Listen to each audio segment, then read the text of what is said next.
Good afternoon, everybody, and welcome back to Realcast.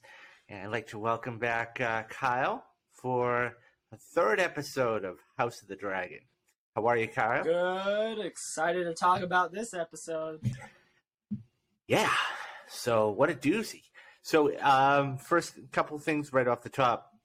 I have put up the first 2 episodes of House of the Dragon. So please, guys, go check those out. I know it's not the most visually aesthetic. I'm actually trying to get better at this. So, yeah, please go check those out on YouTube. As far as social media, I'm on Twitter at WannabeRounder. That's WANNABEROUNDER.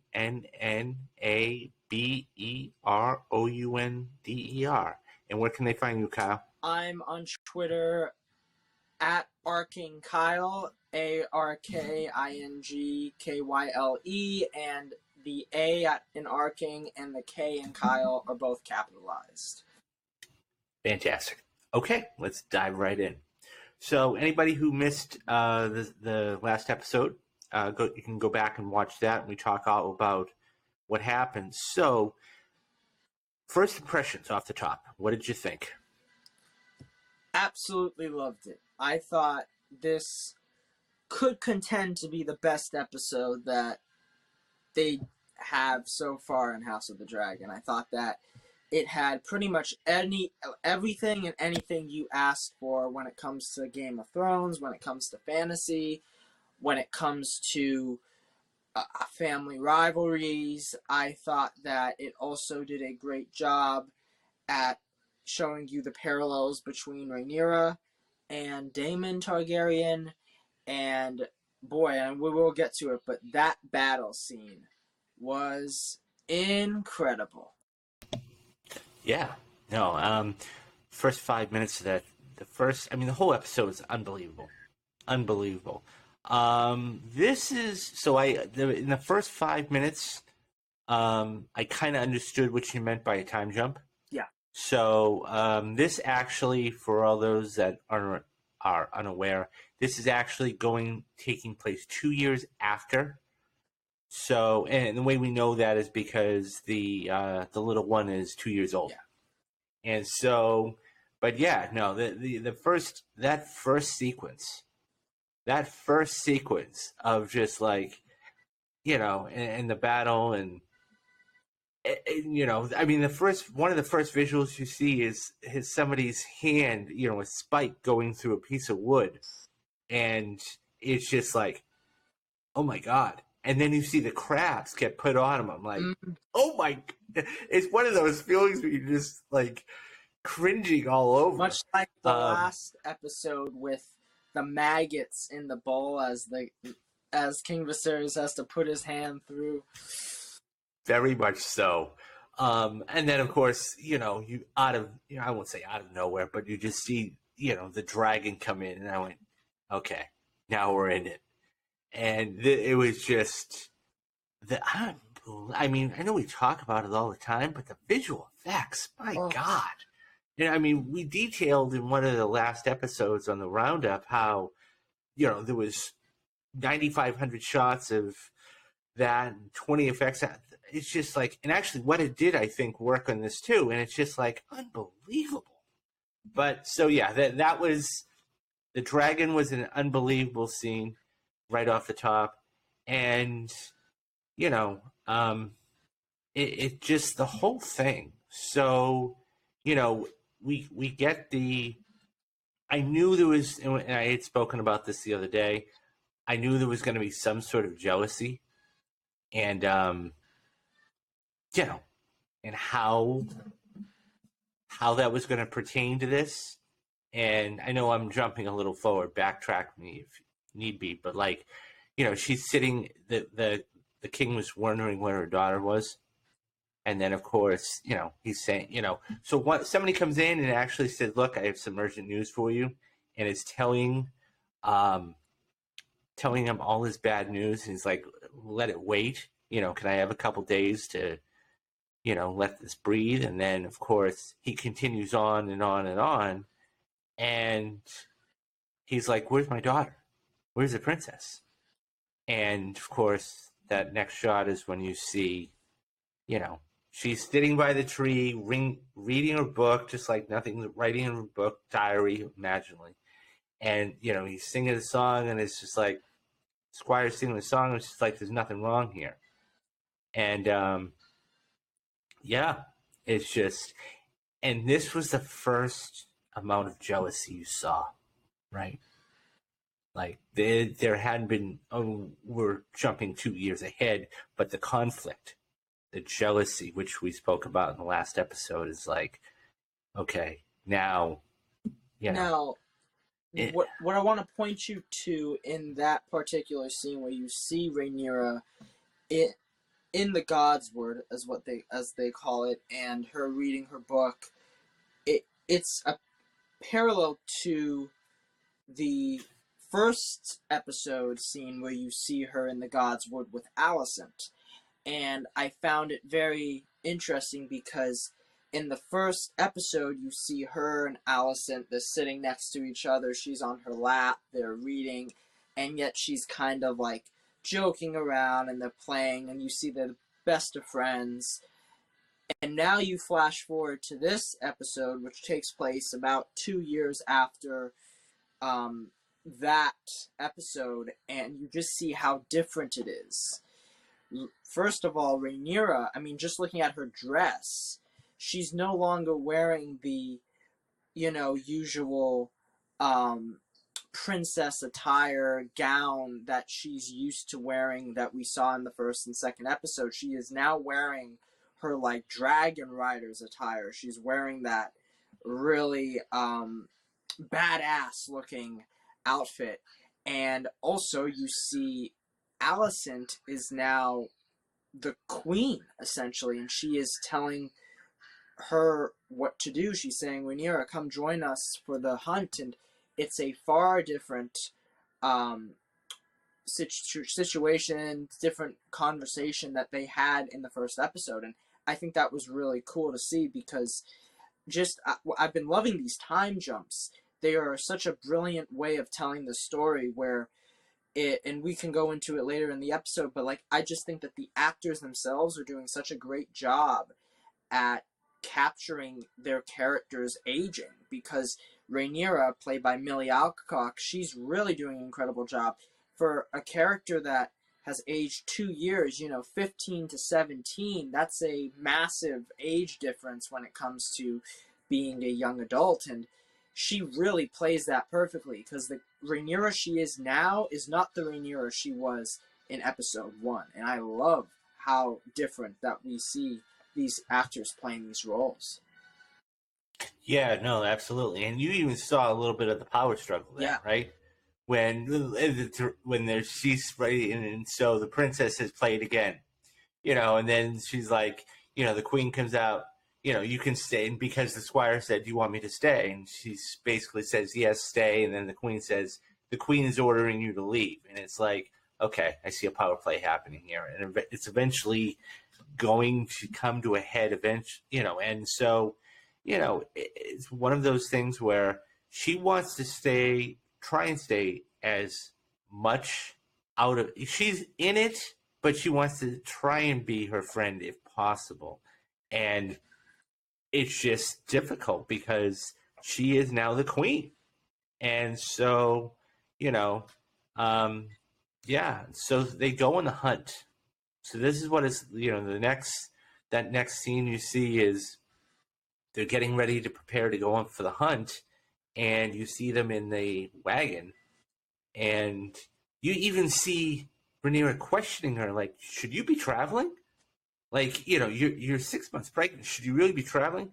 And then she's like, yeah, one of the doctors said I needed to get some fresh air, And you even see the back and forth between her and her father. And it's like, she said something under her breath, and he's like, what did you say? And so, it was just back and forth, back and forth. And when they get to the location of the hunt, it's more of, okay, everybody's applauding and everything else, and here comes the grandchild or the son, and so she still feels out of place. So, you see her being there. She waits, and actually, before she goes in, and then when she does go in, she's very regal, like hands behind her back, just walking around, looking around. And then she notices that was great when the women are just, a knitting circle, and you just hear the princess, and then she just walks right in, and it's right on cue, and, she's trying to diffuse anything because she doesn't want to get caught up in anything. And of course, the queen's sitting there, or no, she wasn't. The queen wasn't there, but she was off in the distance dealing with the child. But yeah, it's like, yeah, it's now starting to get very Game of Thrones like, for And lack of better I words. love, because when this show started, especially in the first 2 episodes, like, I was, as much as I did love those episodes, I didn't know how the show would progress, because the time jump thing has been very worrying to me. I didn't know how they would utilize this time jump. And the first episode and second episode only have a 6-month time jump. That isn't that big of a deal. But to see a 2-year time jump in this episode, it really renewed my confidence in the show, the way it was handled, because, as you say, like, when you're watching this episode, it feels very Game of Thronesy, and at the same time, I'm starting to really get attached to these characters. It's not like a lot of these Disney Plus shows that come on with only 6 episodes, and you barely get attached to the characters. Like, this show has 10 episodes, and I think that's amazing, because, I mean, we're going to have a point where the actors do change, but I think that even just 5 episodes that we get with these actors, we still will be attached to them in ways that I haven't felt attached to other television characters in a while on TV. And it's also interesting because if you think about the original Game of Thrones, we followed those characters, the same families, the same characters for years and years. It feels so refreshing to follow this new Targaryen family. It feels like all of these characters. I also feel like I've known these characters for like 2 years already, because of how well that I think the actors play the roles, and also I think that the showrunners, the writers, they are doing an incredible job at really getting the audience steeped into the drama and the conflict. And I wonder what your take on this is, but I think the relationship between Viserys and Rhaenyra I think that's been my favorite part of the show. Oh, Like, absolutely, what do you think of their absolutely. relationship? So, Yeah, no, absolutely. The whole relationship, and the not that the it's one of those things where, look, any teenage daughter or any teenage girl is going to have conflict with her father.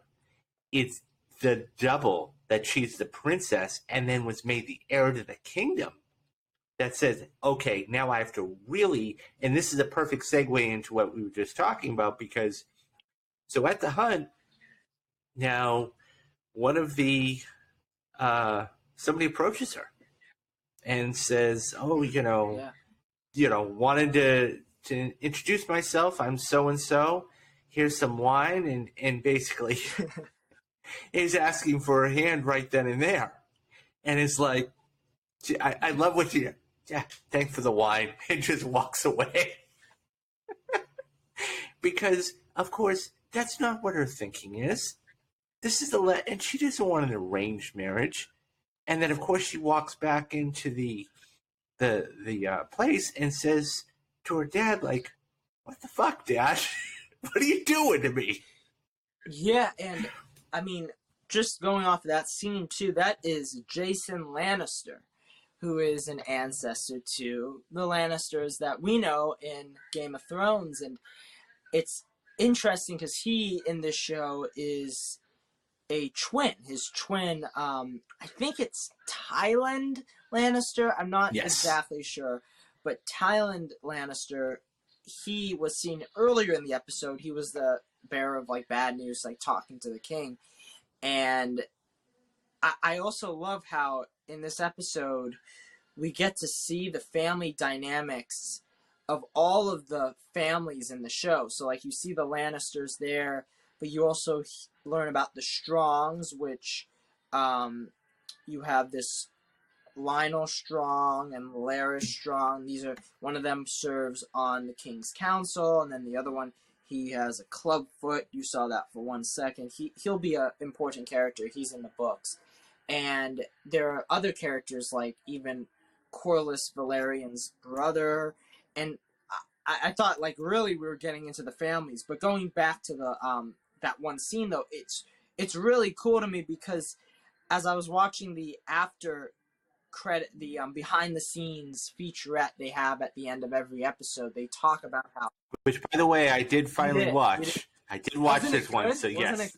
Yeah, it was really good. So yeah, go on. And they talk about how this is an example of Rhaenyra's kind of moving on from childhood and she's going into adulthood. She's basically, this episode is a rite of passage for both her and Daemon. But specifically for Rhaenyra, it is her now. She's no longer worrying about childhood problems and teenage problems. Now she has to worry about getting married, whether she will be the heir to the throne. These are things that she didn't really consider back in episode 1. And now she's really starting to come of age. And, I mean, you also see it in the character of Sir Criston, who is her knight, that he's like her trusted knight. He's the knight she picked last episode for the King's Guard. She clearly is quite fond of this man. And she... Now, I don't know if you knew this, David, but the thing about the King's Guard is they're not supposed to have like relations with others. Oh yeah. And I believe that's the case. Yeah. Yeah, I mean, it makes sense. And I mean, I can't imagine if Sir Criston does, have a relationship with Rhaenyra, what that would do. Like, he would probably be killed. Like, Look, you gotta. So the scene. So at that point when they were having that argument and everybody's looking around and looking at them, and the spotlight's on them, and the hand comes in and says, "Excuse me, sire." And so, at which point she then takes off. Yeah. And I knew, I said to myself, she's going to do something really, really stupid. And lo and behold, she does what a teenage girl would, just, I'm going to go to my room, type of thing, and lock the door. She takes off on the horse. And so she goes into the forest, and then, the night you were just on, Sir Criston says, come back. And eventually he catches her and says, "Look, the king wants you back at the festivities." And she's like, "No, that's not going to happen." So the next shot you see is them, and I loved the lighting of this episode. Kyle, was just brilliant. Like what they did with that scene, they're by the two scenes. The first one is by the fire, and what you were just talking about how they were having a conversation, and her face is lit by the fire. It's pitch black out. So if it's too bright, it's just, and of course that's when they hear something. Wild Boar comes out, and he gets run over. His sword's lying there, and so just as when you think she's going to have something happen to her, the sword goes in, stabs Boar, and then, it comes out, and she just starts going to town on this. And it was more of an anger release. Yeah. Like, I'm done with this. And so eventually, so they start walking back, but there's another side to this, and that's the White Stag. Yeah. And so that the king is on the hunt because even I'm not sure of all the lore, but what I do know is in medieval times, this is like one of the most pristine, amazing things you can get. And so they were on the hunt for this white stag. And so that's something else. So they end up finding another stag. It's a brown stag. And so one of the Lannisters, which you were just talking about, presents this spear to the king. And so they end up having a conversation. And, it went on the border of, well, are you trying to cause mutiny? And he's like, no, no, no. And he basically even asked for her hand. I mean, so it's one of those things where, and the hand says to the king, do you want to know my thoughts? And basically the king says he has arrogance upon arrogance. I mean, he's so hubris that it's not even worthwhile. And so he kills the stag, the brown stag, the king, with this spear. But that's not the one he's looking for. He's looking for the white stag, which is, as I said, the most pristine thing. And so going back, that by another fantastic shots I got to speak about is her just sitting on the white horse and just the open landscape, over looking over the trees, and then you see Sir Chris in there, and it's like, and he just pans over, and this white stag standing there. I'm like, oh my god! And you see him about to draw a sword, and she says, "Don't." The one thing. And mark my words, that's going to have implications later on. How so? How so? I think that she's going to, it's going to come to, because I just have a feeling that she's going to basically say, look, I saw this white stag. I saw this thing that you were looking for, and I didn't say anything.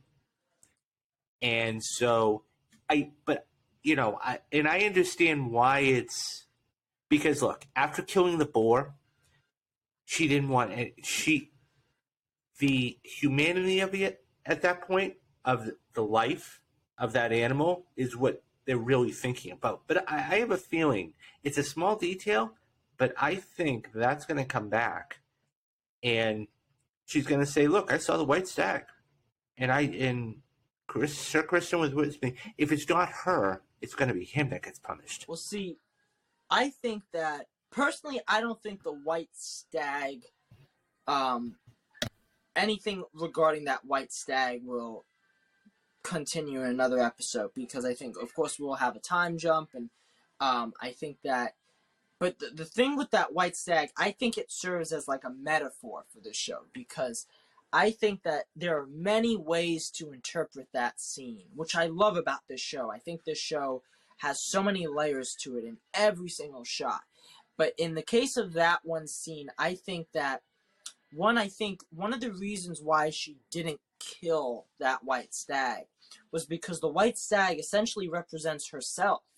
This is a being that the realm has become so enamored with. They're like, if you find the white stag and you kill the white stag, then that is basically telling you who the next prince or king will be.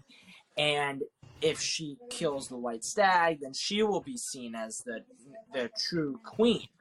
The thing is, it's in a similar way what Rhaenyra was going through in the episode, where she was being used and propped up as this,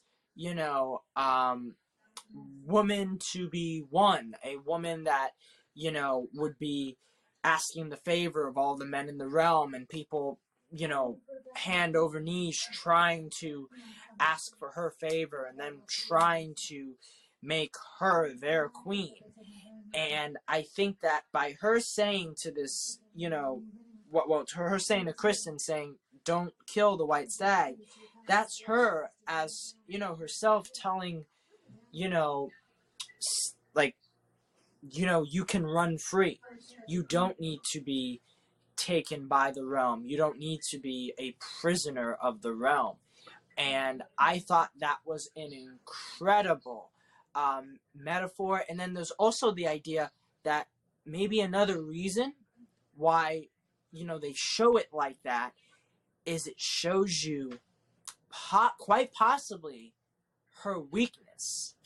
And it's that she doesn't want to kill, and that she may just be too loving of a certain person or of a certain thing.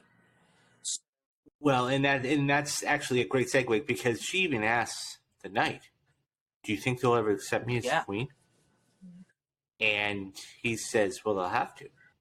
So, at that point, she's completely unsure of herself, completely unsure, and so that I think you're spot on. So they get back. I love it. They get back, and actually, like, she just comes walking through, totally bloody, totally, and just like, leave me alone. I've had a bad night, type of thing. And so, at that point, they get back to the palace, and the next thing that ensues is, so before that, I should backtrack. So they get back to the palace, and then the king and the queen are sitting together. So the hand actually, let me backtrack again. So the hand actually sits down with the queen and says, "Look, she's never going to be the queen. Your son is going to be the king. You have to convince your husband that this is going to happen." And so then that's when you see, so she actually picks up and reads the letter, because that's what this whole thing was about, was the lack of invasion of the Stepstones. And basically he was damned if you do, damned if you don't. And so he didn't want to send help, and that's what, Damien was reading.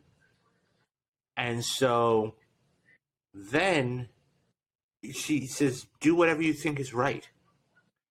And so going back to that second scene is where there's a huge bonfire, and the silhouettes are just, they're just standing there talking, and the silhouettes just from that one shot from the behind were just amazing.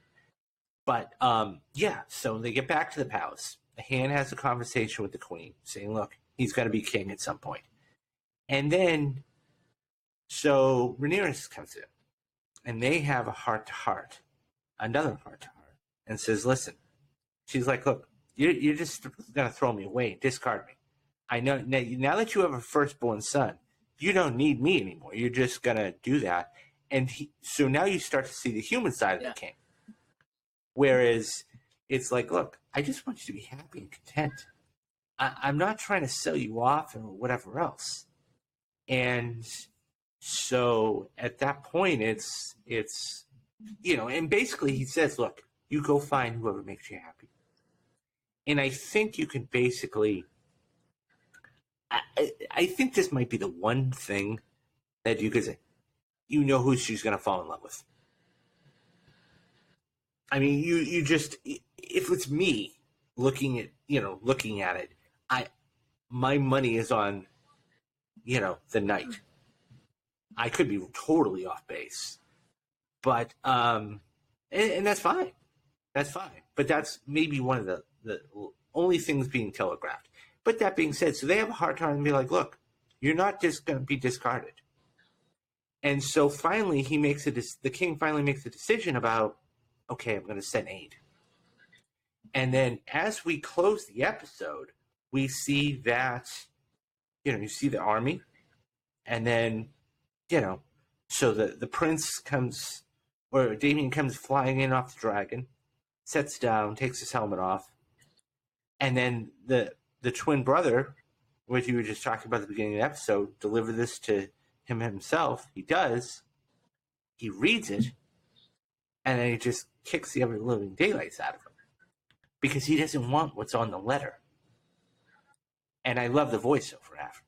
Yeah. He's like, "Well, Go ahead. Just to go before we get into that, I want to go back though to Viserys and Rhaenyra's conversation, and I thought that moment where he says to her that, I will not replace you. I swear on your mother's grave that I will not replace you. I thought that was one of the best things that he's done in the. Acting wise, yes, but like as a character, Viserys, I thought. Oh, it's a father. Yes. Yeah. It really felt like. Before when he said, marry whoever you choose. I'm tired of this this annoyance. Just do whatever you want. That's something. But for him to promise her, because it's this is the biggest thing to ever happen in Westeros. What he basically wants now to happen, for her to be the Queen of Westeros. There is no precedent in Westeros for this. It is something that the Great Council of 101 deemed it would never happen. Men will always be on the Iron Throne. And the fact that he is, even though he has his son, he has Aegon the Second, right in front of him, he made a promise to his daughter, and he knows that one of the last human things he can do that he was unable to do with his wife is, be there for his daughter. And it was such a powerful and moving scene. And the look that Rhaenyra gives him is a look of like, wow, my father actually listens to me and actually acceptance. Exactly. That's the key word there, is acceptance. He's finally accepting me for who I am and my choices. And so that's where, it's okay, fine. I'm going to go do what, thank you for respecting me. Thank you for doing this. And her biggest problem was, don't just try to sell me off, at least. And that was the fight they had in the tent is basically, I've tried to talk to you about this, and you've rejected all of my advances to have the conversation. Now I'm taking it upon myself to do this, and guess what? I'm doing it my way. And so, until that happens. And so, yeah, no, absolutely. And so he, so getting back to that, Damien just beats the ever-living daylights out of the guy for the letter, and I love the voiceover.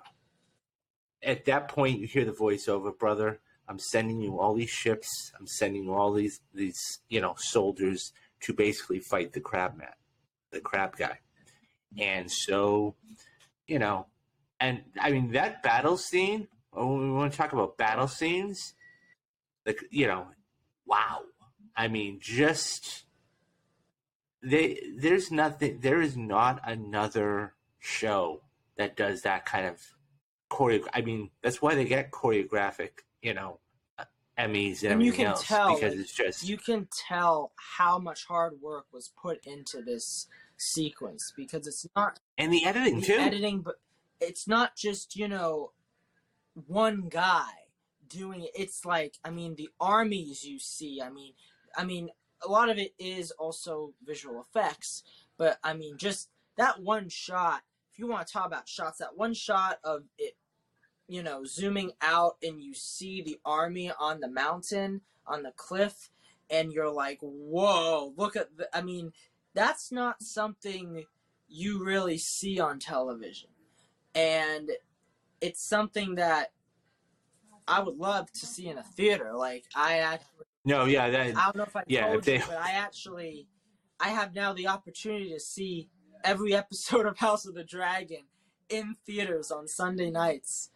When my local theater, for $7 a ticket, you can go on Sunday nights and watch it on this giant screen. Oh my God, that place must sell out. Believe it or not, I don't think a lot of people know about this. It's not advertised. Wow, so that would be. That's crazy. I'm contemplating going on this Sunday. Yeah, no, absolutely, because it's talk about grand scale. Yeah. That is how it's supposed to, because it's almost a cinematic experience. And so when you can hear it and see it on that kind of screen and experience it in that kind of sound, absolutely. Um, but yeah, so basically the king sends aid. And so we have that final battle. And so this is what they're setting up to. They said, of course you hear, oh, well, this would be suicide, if somebody actually did it. Well, who's going to do it? Damien. So, of course, you see, he's on the rowboat, and then he lands on the shore, and he picks up this cloth or of something, rips it off, ties it to a pole or a stake, and then when he's walking through this isn't from the beginning, all of the charred bodies of the fight from the dragon and the first, and it's like, okay. And then you see this little mound, and he sticks the flag there. And he then takes his sword out and puts his arms up. And as they start walking forward, he bends a knee and is like, okay. And so the crab beater comes out and says, what's going on? So you see him look up at the sky like 3 or 4 times. This has got to be a trick somehow. And there's nothing going on. So he has 3 or 4 of his proxies go out and look at it. And then, of course, you see from the perch, these guys are ready to, shoot the arrows down. And just as he's about to do it, slices the first guy, and then the arrows just start in. And then he gets hit by a couple arrows. Damien gets hit by a couple arrows. One in the knee, the side of the leg and the knee, and one in the middle of the chest, and one in the shoulder. And he pulls out the other 2, and he's got this one in the shoulder, and it breaks off. And he, so the nice slow motion there, and he gets ready to pick up the sword. And by the way, let's talk about the fact that he wiped out about 10 or 12 guys, like 3 waves. He gets up, and he's about ready, and then you just see the whole army swarm. And I was like, okay, here it comes. And next thing you see is just the dragon come in and start cleaning house. And that's when the fight ensues. And so once the fight ensues, he eventually sees where the crab feeder goes. And so he sees him go in this. And so he goes after him. And the next shot you see it's just one of those smoke shots. And then he walks out, and he's just dragging. I went, the first shot you see is from like a silhouette shot, and he's dragging. I'm like, is that an arm? Yeah. And he's just dragging it. And then I'm like, oh my God. And you just see his body I'm like, oh my God. And you just see the blood all over him. Because he completely annihilated the guy. Very much the thing. like Rhaenyra after she had killed the boar, and she walks into her camp all drenched in blood. Yeah. So now, So now he's dead. It's all taken care of. Now it's like, okay. So the episode ends. Now the question is, Episode 4. So the title of Episode 4 is King of the Narrow Sea. Oh. Where do you think... Is it King of the Narrow Sea or Do of the Narrow Sea? Anyways. It doesn't matter. We'll see. Yeah. Where do you think this goes from here? Well, I saw did you see the trailer? The preview? I specifically said I didn't want to watch the trailer. I'll go back and watch it, but... If you don't want to watch the trailers, don't watch it. They do spoil some things, but all I will say is based on the trailer, I mean, it looks like another time jump is coming. I don't know how long, but I like where it looks like the show is headed, because what they're doing now is you're seeing the main players of this show. You're seeing Rhaenyra, Daemon, King Viserys, Alicent. These are the main players of this show. And I think that this show is doing a great job at focusing on these characters. Every episode we have gotten these characters, and every episode they have evolved. And I think next week we will see more of an evolution between Daemon, between Rhaenyra, between Viserys, between Alicent. And all I know is I'm speculating here, but I don't know if you are aware, but there's a podcast for House of the Dragon. It is. Yes, I did see that. It was at the end of the no, the beginning. It said listen, the House of the Dragon. Okay, It's terrific. I highly recommend listening to it. It gives you a lot of good Okay. details, and what's really fun about it is every episode has an interview with a cast member or someone attached to the project. And the most recent episode for this episode, they interviewed Millie Alcock, who plays Rhaenyra.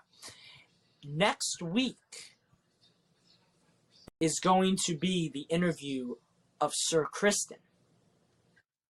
So it just makes me think that next week will be an episode for his character. Now, I mean, I don't know if it's a fact. I don't know if that's true, but no, that makes complete and total sense, because when you think about it, you have every other. There's not much we know about him. Exactly. We only know that he's in the Kingsguard. We only know that he was in the joust. He has fighting experience, and he was chosen by Rhaenyra. That's it. That's all we know. We know all of the, as you just said, we know all of the other players. We know all of the other backgrounds. He is still the one wild card. So at some point, they have to flesh out his character. Even though, he's been with her for a couple years and his personal assistant, personal bodyguard, that makes no difference. We don't know him as a person. And that's going to be incredibly important. And this is where I said, I really believe that you're going to see some sort of, I mean, this is only episode 4, there's 10, by, I would say episode 7, you're going to see some sort of romance bloom.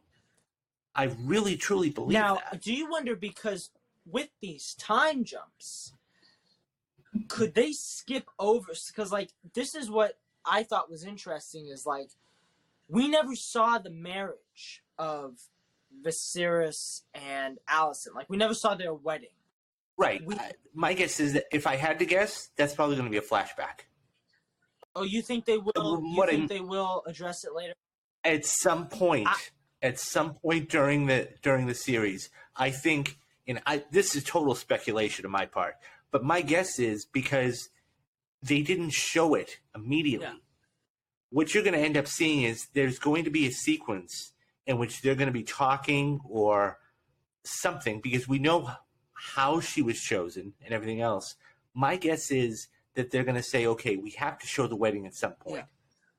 We have to flash back. We have to do it because it would only fit too, since we're moving forward. We've been in President's Day. We're now moving forward. We have to go back. I think this is something that we can discuss, throughout this season, but I am very curious what the second season of this show will be like, because right now, you have the actress Millie Alcock and the actress Emily Carey playing Rhaenyra and Alicent. Then, I think midway through this season, we are going to see other actors portray these roles. So we're going to get Emma Darcy play Rhaenyra, and we're going to get Olivia Cooke playing Alicent. I mean, we'll see what happens, but I have a feeling that next season we will see Millie again. We will see Emily again. Because, first, they're so good. I think the showrunners themselves were surprised at how great these actresses are. And I think that, to your point about a flashback of a wedding, I think that may just be an episode of next season. And they can try and fill in some of these gaps. But if we don't get a wedding, I can understand why they didn't go that route, because we do know, okay, at the end of episode 2, it's established that Viserys is going to marry Alicent. We know that now, and now we see they had a child. So I can understand why they did that. But I'm very curious at what's going to happen to Millie and Emily. Will we never see them again? It's hard for me to believe and accept that because they are just so good. And I'm very Yeah, no, I think, and I was going to ask you that since there is going to be a season 2. Do you think we're going to see these other actresses come back? Because here's the problem: if they don't, then you're going to have to get somebody just as good. And I mean, that's few and that's far between. No, I think that because if we're going to call it what it is, she's 17 right now. So if you think that there's going to be another leap forward, at what point? And we're only going into episode 4. So how old do you think both of them are going to be, or at least for Sarah? How old do you think she's going to be by the end of the first season? Okay, so the end of the first season, I would assume that Rhaenyra is in her 30s. I'm gonna guess she's in her 30s, and okay. I'm thinking that Millie will be playing her up to around episode 5. So I would guess maybe she plays her up to 20. Maybe she'll play her up to 20, and then that's when we'll see the switch in actors happen. So I think that's what's gonna happen. We still have. I think they've said that they are hoping for maybe 4 seasons in total. So I would expect less time jumps as the series progresses because I mean I think that's by the end of the episode season. Yeah, I was just gonna say I think they have to progress. I think they have to jump it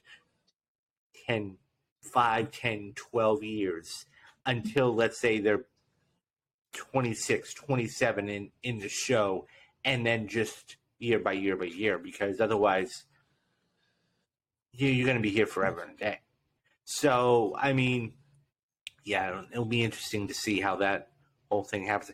No, I mean, so moving forward, I think the couple of questions is, at what point do the romance happen between them? So now that Daemon's, we assume he's going to come back to the kingdom because he's got nowhere else to go. How is that going to be? What is his reception going to be like? And what happens with the queen? Meaning, so now she was pregnant with his second child. So how old is the child going to be in this next episode? And then, so if he's 2 now, he might be 4. So, I mean, it's going to start to I wonder what's going to happen to Daemon's, I don't even know what to call her. Daemon's wife, shall we say? No. I mean, I don't think, I'll be honest, I don't think much. She, to me, it's one of those characters that you can basically, it's a throwaway character, Kyle, in my opinion. I know, just to be, because they haven't really gone into, it's not like, because you got to understand, Damien's a secondary character. While he's a main character, you have the king, you have the queen, you have Rhaenyra, you have, the other one. That's kind of like a branch off type of thing. But I mean, you could say the same for Sir Criston the Knight. And true, that's true. But he was introduced to us in the very first episode, and he's been in every episode since. She hasn't been in every episode. She was in episode 1. Has she been in 2 and 3? Yeah. Well, she wasn't. Okay. She wasn't in 3. She wasn't in. Okay. Yeah. So, and that's a possibility. I mean, I would be shocked. All I will say is I've read the book. Well, okay, and there you go. And that the book is the source material. So the thing is that I'm curious because, I mean, with that relationship, we saw a bit of some stress there the fact that he told everyone that she was pregnant and she wasn't, and there's something there that I really, not to say anything was missing in episode 3, but I'm very curious to see what she has been doing for all these years that he's been at war. There's a lot of interesting things. Also, I do wonder what's going to happen to the hand, because I mean, well, looking at the king, right? The king, he looks like he's dying. Like he has, Yeah. the finger that they had to Yep. chop off, and now the hand is Yep. all worried about, what the succession will be. So that's why we have the heir, and that's why he wants him to make Aegon the heir. But I wonder what his role will be in the coming episodes, because I think this is going to be I think this might be a something like season 1 of Game of Thrones when Ned Stark gets killed, like the main character gets killed. Who, the king? I don't You think the king? Yeah, I think he's going to get killed. Maybe not by the hand. I mean, it might be by the hand. I would be, even though there's betrayal there, even though, see, here's the thing. The first thing that he said is, look, go talk to your husband about this. And she's going to come back to him and say, look, he isn't going to change his mind. So at that point, he's going to force the issue. If I could see, maybe, and it is total speculation again, I could see some sort of assassination attempt or assassination plot. I really could. Because look at the people that, the hand has influence. I mean, all you got to do is take a look at Peter Dinklage. When he was the hand, and what influence he had, I could very easily see some sort of assassination But attempt. see, the assassination attempt would have to be after the king names Aegon heir, because right now, if there is an assassination attempt on the king, Rhaenyra becomes the queen. Unless there's an assassination attempt on both of them. And that could very well happen. Ooh, I could see. It's getting good. Yeah, it's getting good. It is. It's getting very good. And I think that's, if that happens, and once again, I have no knowledge of it, but if it does happen, that's going to be totally out of left field. Totally out of left field. It's going to be like the Red Wedding type of thing, where people just didn't see that coming. And I'll say one thing. Usually, like I said last week, you have what I call one of those oh shit moments in the first, the last 5 minutes to drive you to the second. This was in the first 5 minutes. So it was, one of those things where it was like, oh shit, because they started it out with such ferocity. So now it's like, okay. So yeah, I mean, so next week's episode, as I said, is called King of the Narrow Sea. We got a lot. So we wrapped up a couple storylines. We got a couple ongoing storylines, and I'm really curious to see where this goes. Really curious. So couple of things as we end this week. So I am working on my Mondays. I'm trying to edit some of this stuff in for you guys. So that's why this didn't come out on Monday. I'm trying to make this actually as the best I can. Because I realize that, you just don't like seeing this background and everything else. So I'm trying to give you something visually aesthetic, visually pleasing. So this is our main topic podcast, and it's going to continue for about another 6 or 7 weeks. Don't worry about the roundup. Roundup will take place on Thursday, and that will be out for you guys on Thursday.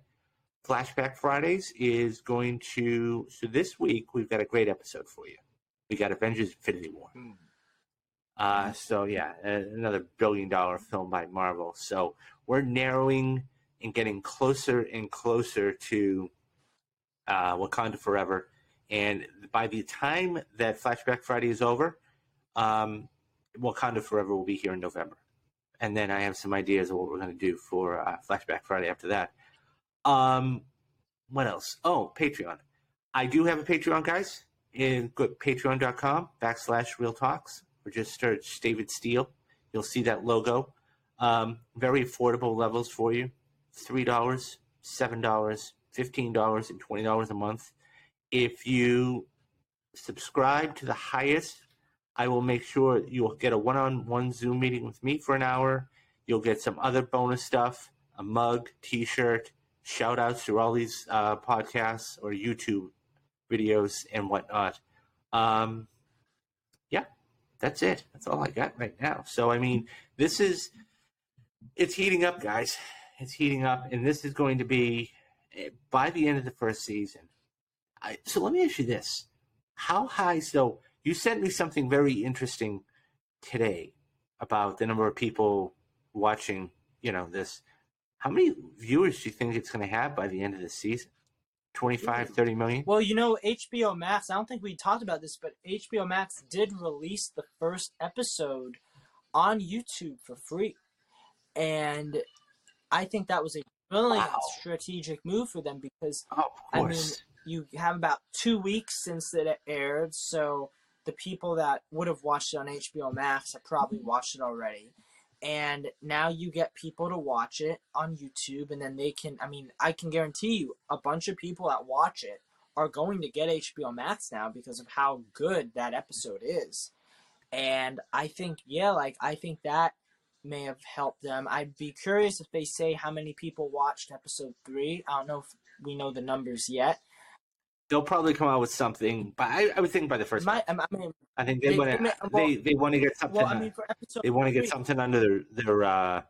They want to get something underneath their belt first, and say, "Oh, we had 35 million." Blah, well, blah, for blah. episode 3, I would assume they probably put it out today. I haven't checked, but I'm curious to see, how much it will have at the end, because it will also be kind of competing with Rings of Power, and then we also have Andor that will be out around the same time. So we're going to have a ton of shows that will be out, and I gotta say, I think that the viewers that have watched it already, they will stay with the show. I don't see anyone dropping off the show. I think that the only thing is it's only up from here, and I think.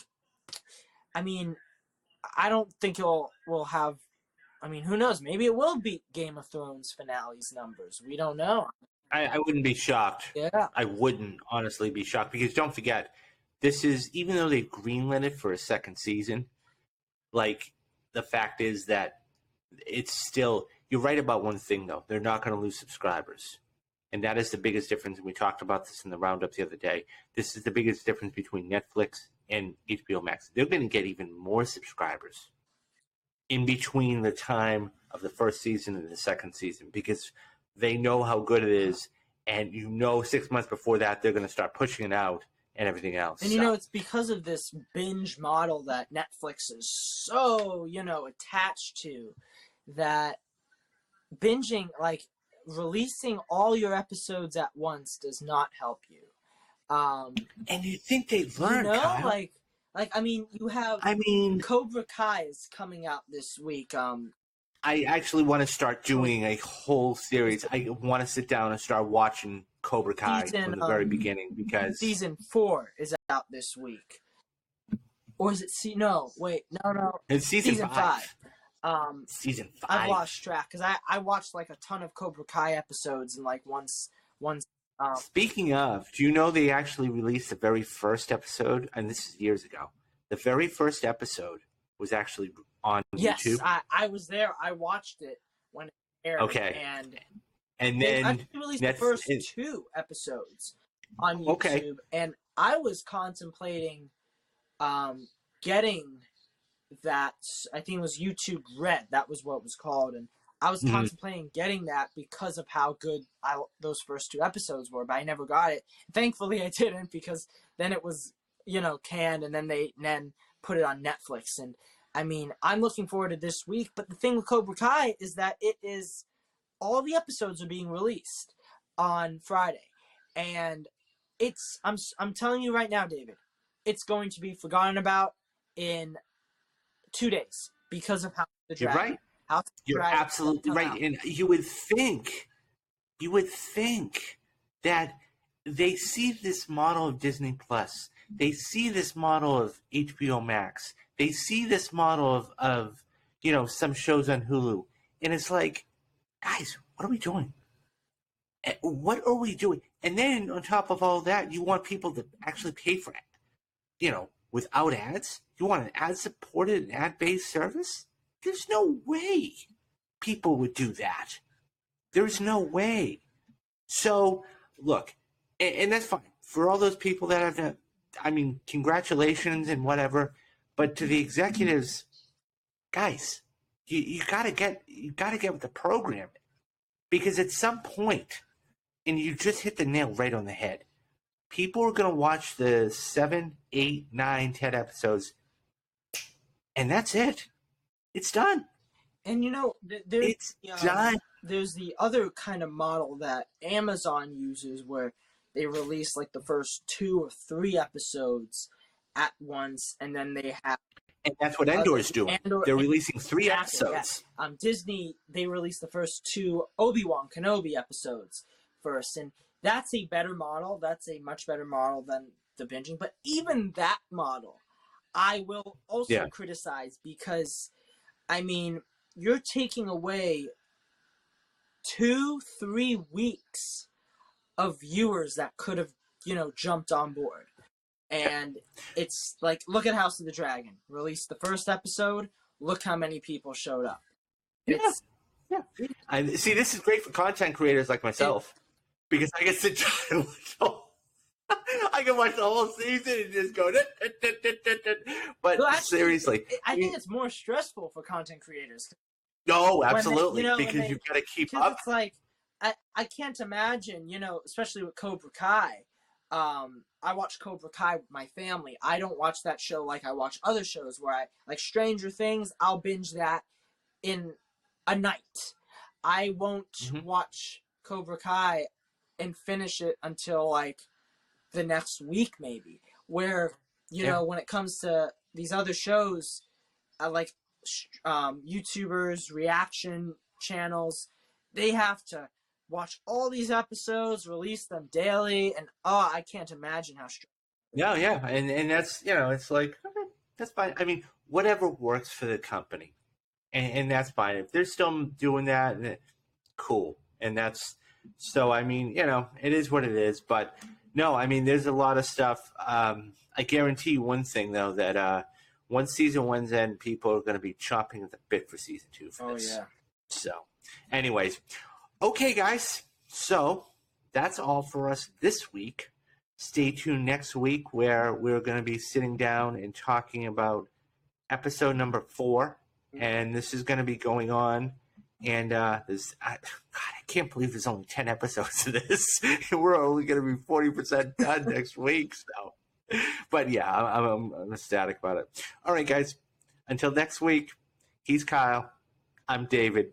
And you have been listening to Real Talks. See you.